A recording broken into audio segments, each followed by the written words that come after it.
So it's July 6th, 2025. I'm going to do a quick overview of about early summer, midsummer, of how the land is.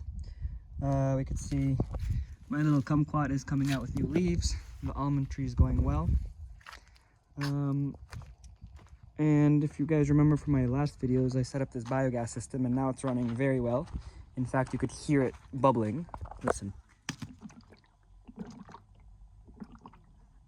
Yeah, so that's bubbling. This is just full of methane gas right here. This goes straight to the kitchen, and my grandma cooks with it. And from here comes out any extra fertilizer, which works great. And with this, I fill it mostly with prickly pear cactuses, which you'll see a lot in this video. I planted these olive trees back in, I would say, middle of April, early April. And this is what everything looks like. This area, I left for about 2 months, so my grandparents were in charge of watering it, but it kind of went dry. Anyway, I only had beans and stuff. I didn't have anything important. Here's my cherry tree. It's doing pretty good. I did a watering today in the morning. My onions, which is really covered in some weeds. I should clean those weeds out. When I clean these weeds out, I could put it into the biogas to just make gas out of it. My moringa is coming out now. This is about the time where it's really going to start popping off. I think in about 2 months from now, especially these branches are going to become super tall. These have crazy growth rates. My lucana, as usual, stunning. Really big, luscious. Gonna sprout out some new flowers and seeds soon. My figs are doing good. Again, I just watered them today. Just yesterday they were a little bit more sagging, but right now they're doing good. I would say these are about just over 1 meter tall right now. They're good. And then this Vicalia cavin, which is coming from the same hole pretty much as the fig. And I have a lot of cactuses now, you'll see. This is just generally this. My pomegranate, carob. Here I tried something new. I have 4 watermelons and they're really not doing great at all. I tried this thing on my own, which is like from recycled cardboard. I tried to blend it and mixed it with water and try to apply it here as a mulch, like a form-fitting mulch. It was a paste, but I don't think it does anything. In fact, these watermelons are doing really bad.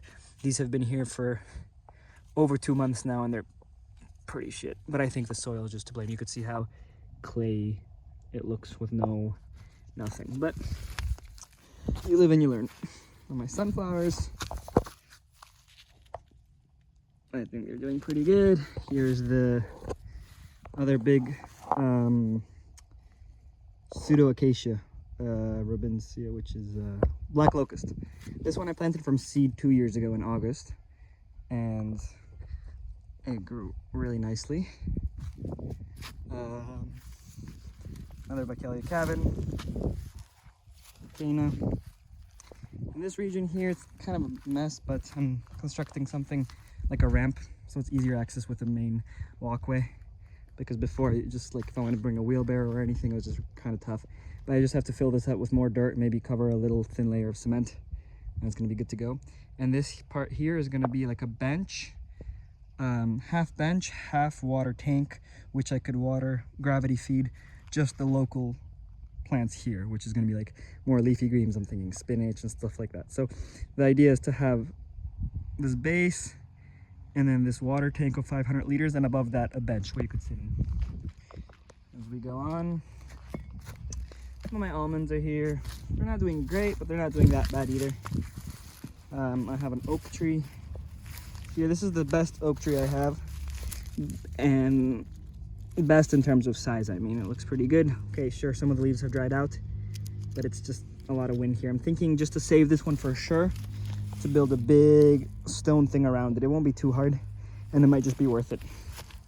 Here's a fig that I transplanted from a different section which wasn't growing good, and this one is in the new hole only in the last 7 weeks. Look at this ant activity. Wow, this is a lot of ants. It's there. It looks crazy. Anyways, here's another almond. This one's actually doing pretty good. It's the first year almond, and again, my weird mulch convention thingy. Now I go to an area with some cactuses. I put these prickly pears. I have them for many reasons. I've gone over these a lot of times in my videos, but mainly it's to eat personally, nopales.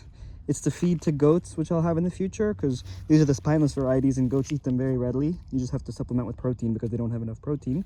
And it's to feed the biogas, which I just showed you there. Of course, they're also really good for, they acts as a mother plant, meaning if I have a thicket of these, and if I plant a tree right in front of them, a small seed I mean, these are going to protect it from the wind, and it's going to make a little microclimate that's good. I'm not sure if I showed this in the last video, but here's a peach tree. It's not doing great, but it is alive. And the way it's being irrigated is with this drip irrigation, which is going straight into the roots.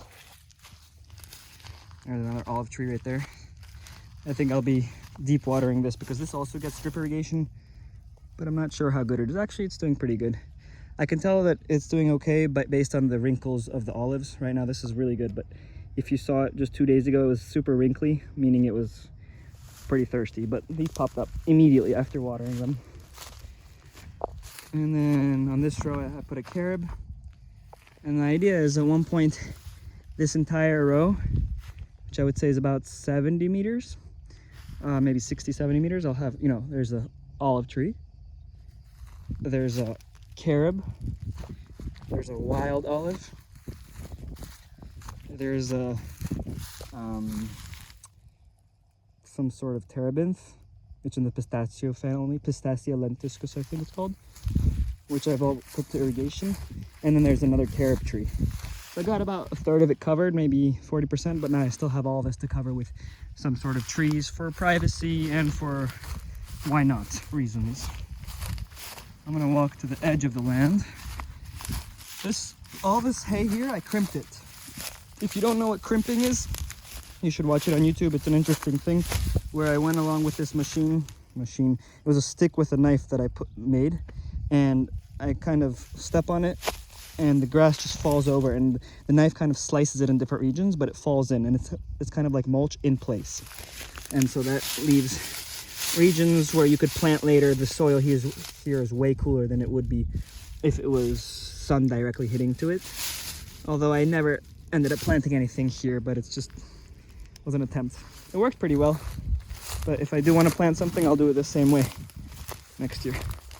So now we're getting to my row of opuntia, prickly pears, spineless.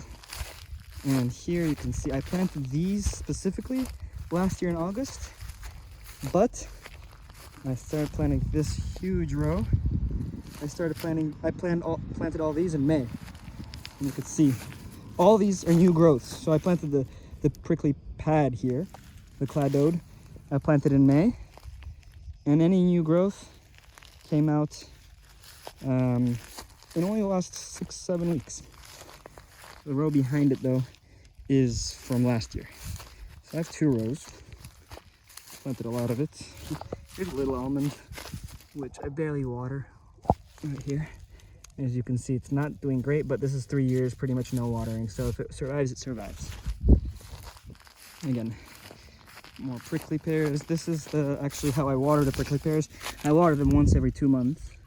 And this is rainwater that I collected over the winter. And it comes straight from the tank over there. Pretty good pressure. But yeah, I just watered these 3 days ago. It's a huge row. And you can kind of tell these are first year because look, you could see clearly this is 1 pad and then 3 new ones. But in the last year ones, you could see there's 1 and a second one and a third one. So this is 2 years old.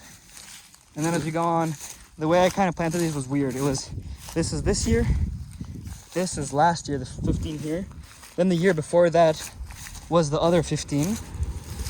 And then the year before that, I planted another 15. And we're gonna go to the oldest ones I have now, which is the first, look, now they're getting nice.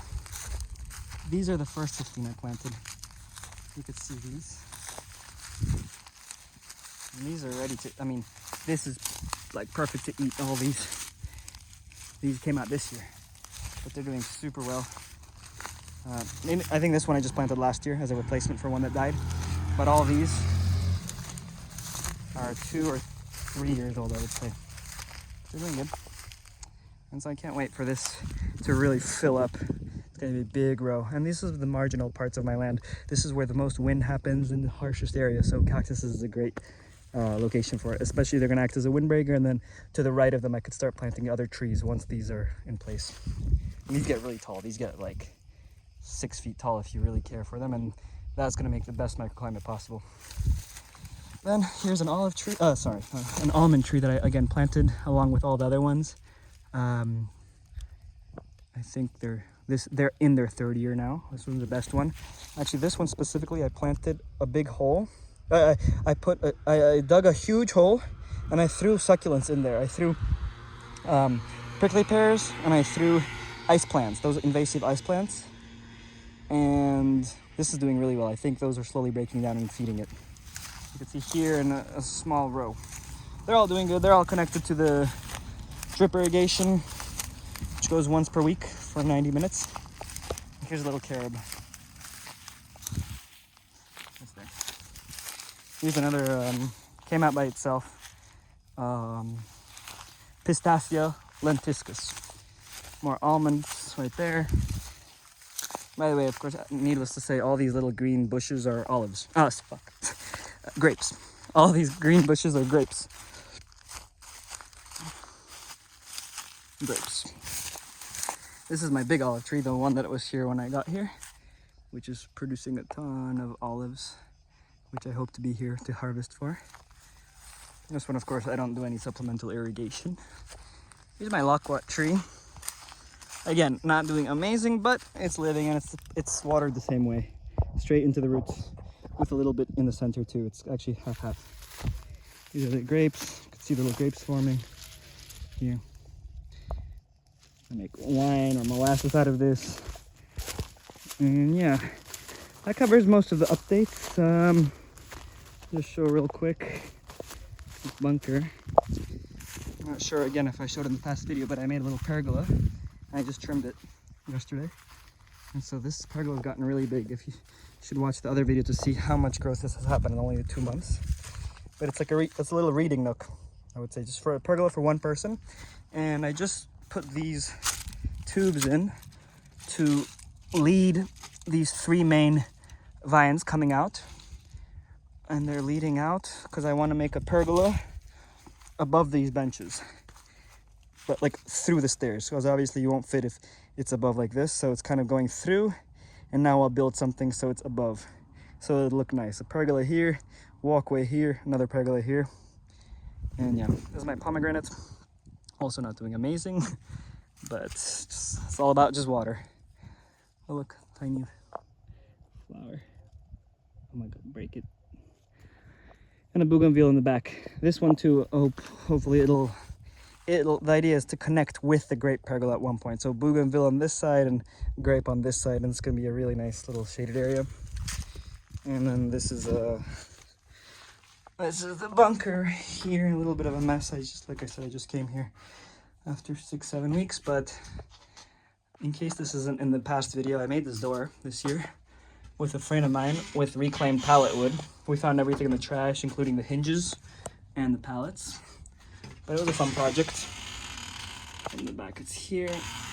And I'm not gonna close it now because this grape is there. I don't want to disturb it. But there's a little lock on it. And this ugly thing, before anyone says anything, it's obviously foam, expanding foam. But I'm doing it because the way the door is, and the way the whole thing is constructed, I want to make it form-fitting. So this door, as you close it, it's going to perfectly seal after I go in with a knife to cut it and then paint it over. So this will look the same as this. It's just in the process now. And it's going to be a perfect form-fitting thing. Yeah, that's that. That's it. Here's my humongo Opuntia robusta. These have huge spikes, and they're not really beneficial in any way, I guess, for my purposes, except it looks cool. They're perfect circles, and actually it's so thick and strong. I think this is the best microclimate you can imagine. Like, the wind really does not bother it. And so back in back in March, late March, I cut one of these. It had 4 growths. I cut one and I transplanted them. 1, 2, 3 next to it. So in about 2, 3, this is only 3 years old. So in 3 years, again, this is going to be completely covered in the back with Opuntia robusta, which I need to keep under control because that one could go a little bit invasive on its own because it's hard for animals to eat it with spikes. But the way to do it is with burning them and then feeding them to the animals. And yeah, other updates. My almonds here. Everything's good. More leucaena here. This leucaena is going to be acting as a green manure. When it gets bigger, I'll be cutting the leaves and putting it straight into the almonds. Here's another olive that I planted along with the loquat, along with the peach, along with the pomegranate, and along with other olives over there. Again, this one was kind of dry, but just watered it and they're doing good. And yeah, just a little bit more cactuses here, because why not? And my lemon tree, which was planted at the same time. And these are usually very weak. I mean, this is sensitive, so I've been watering it a lot. I built this whole windbreaker for it, but still it doesn't look too amazing, but it's alive. It's gonna give maybe some lemons. I'm not sure if I should cut them off or not so that it focuses on the roots, but it's here and they smell like lemons. And this is my rain tank, which is very low now. Of course, when I came here back in winter, or back in early March, it was completely full, like literally to the top. But now I would say there's, what is this? Can't really see. I don't know, 500 liters left. 1,000 at the most, but that's okay. And this is a final Opuntia Ficus indica, but it's a different cultivar. It's one I found from some guy. I was walking the path, I asked him if I could take a fin or whatever, and this one just makes super elongated ones, which kind of looked cool. So it's the only one that's different. Everything else is a clone. And the mine, again, watch it from the other video, but my lemongrass is coming out good, and lavenders, and little olive tree right there. And we have a dove.